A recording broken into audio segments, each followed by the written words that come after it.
John Kingford's brawl alongside Cage Warriors lightweight champion Chris Fishgold. Is this the first interview since Unplugged? I think it is, in fact, yeah, it is, yeah. So I've been I had no way, haven't I? I had no way for a few months. You had a few bruises hard, didn't you? Oh, do you know what? Give it to him. I might have won the fight, but he gave it to me, you know. There was no winners in that fight. I still had that headache 2 weeks after, but, you know, I got the win, so I was happy with it, so, yeah. Obviously, a night, probably, I mean, undoubtedly your toughest fight. First time you've been 5 rounds, and not only that, you know, it was a back and forth fight, and going to the judges, it was just, you know, there was no clear winner in that. Did you feel after that fight that you'd won before the judges had announced the decision? Yeah, I felt I'd won and controlled it, but I think that was down to me.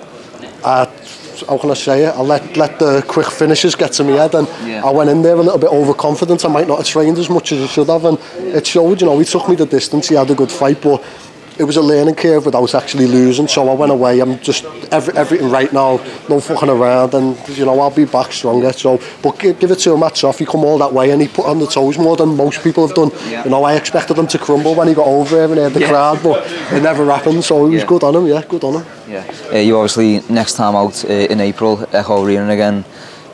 I mean, last time was massive. This time it's going to be even bigger. You've got more fans. There's going to be more fans watching. How much are you excited for that? I can't wait. You know, I always say that you're coming out to my own city in front of my mates, my family. You know, you know what it's like. The roof goes off as soon as the show starts. So, still, I'm getting butterflies. I see this show, and then I think about the one back in Liverpool, and I'm getting butterflies now. You know.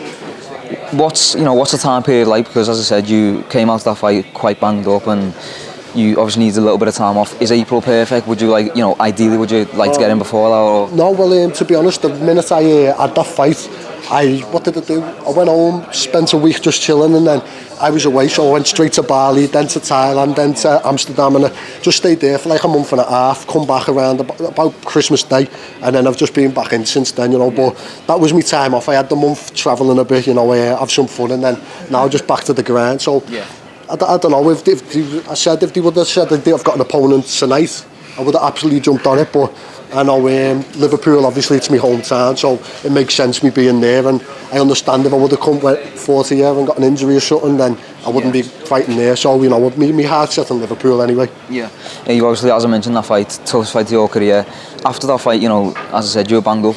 Was there any fear that it was kind of something that wouldn't pass? You know, as a fighter, you might get, you know, a lot of scar tissue involved. You get a cut and it keeps coming. Any of that? That was normally I'm used to having like one cut or something, but that was there was a cut above my eye, a cut below my eye, and then a cut on the eyelid. So it was quite like the day after it was swelled. You know, we done a little fracture to my eye socket, so I could feel it. I was getting a headache like a week after, but it's part of the game. You know, we're in the hair business. No one's gonna come in here, you know, have a career and then fucking go in men's health or something like that. You know, we're pretty much finished. So you give it your all when you're in there. So it's just part of the game, innit?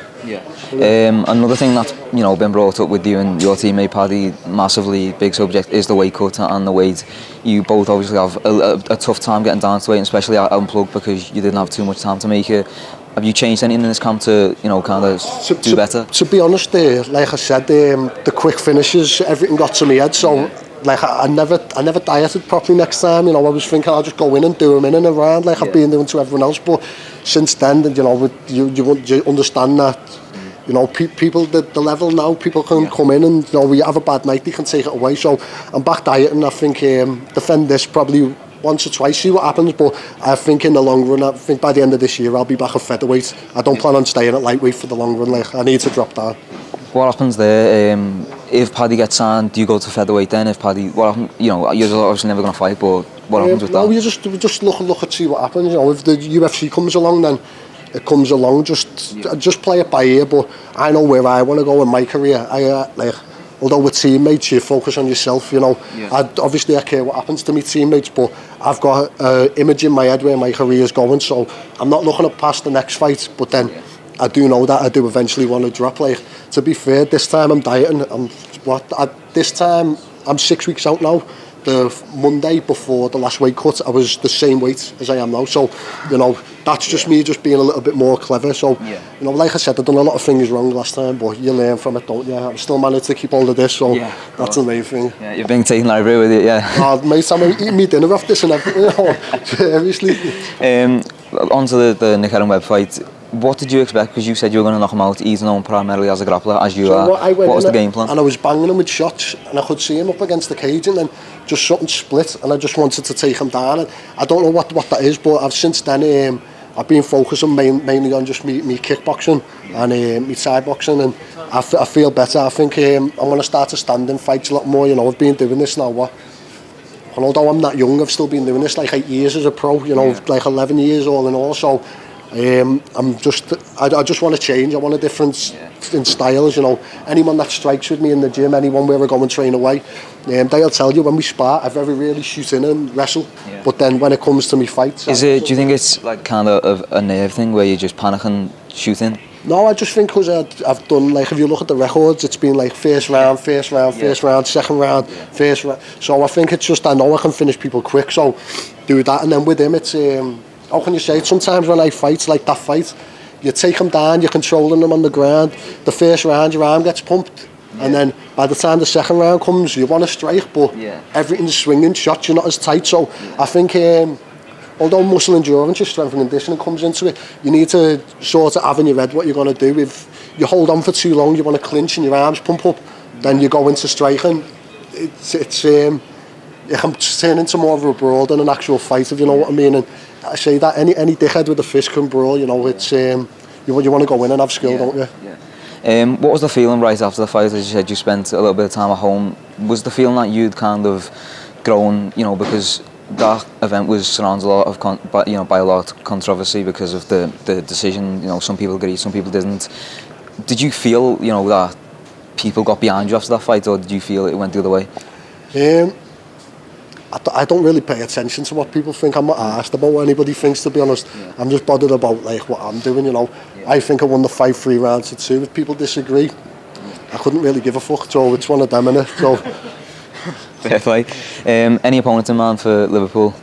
We see tonight, won't we? So see if Tim Wilde gets out unscathed, because I think if he beats this lad, he's the next one in line. You know, he's been fucking. I've had enough messages off him.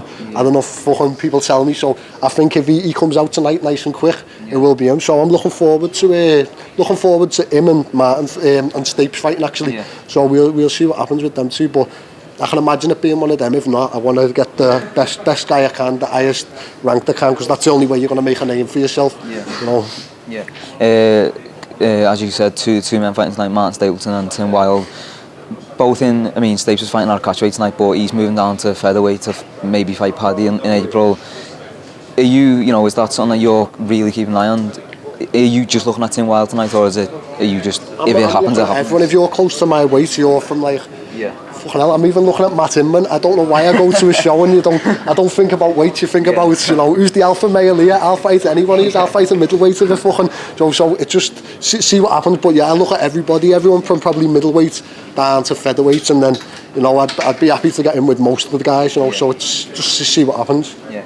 You've obviously just a few moments ago done a meet-up with a few fans. Is that rewarding for all the hard work you put in getting to meet fans and things like that? Yeah, of course. When I was 13, I was watching Dan Hardy fight. You know, that was my idol, and now I'm standing next to him in a meet and greet. It's good. Yeah, it's good. It's fucking, you know, at the moment life's going good. I've got great people around me, and I'm doing great things. I feel happy with the way everything's going, and yeah, it's a little like incentive. You know, you're putting hard work. I've been doing this since I was 15, so you know, it's a long time now. You know, I've been a pro since I was 17, so. It's good. It's starting to pay off now finally. Yeah. And before we go, a few final words. Not depend on the opponent. What happens on April 1st? I'll win dead quick as well. First round. I always say that if I'm going in there and I think it's going to be a long fight, or I think I'm going to go in and it might be an even fight, I wouldn't be doing the sport. You know, I excel in everything I do, and I think I'll go in and it'll be a first round finish. Especially after last time, you know, I've got it in my head. I've got something to prove. You know, whoever it is, I'm taking them out straight away. Yeah. Yes, thank you. Congratulations on the win. A long time. Thank you. Like always. Thank you. You too. Thank you very much. Thanks.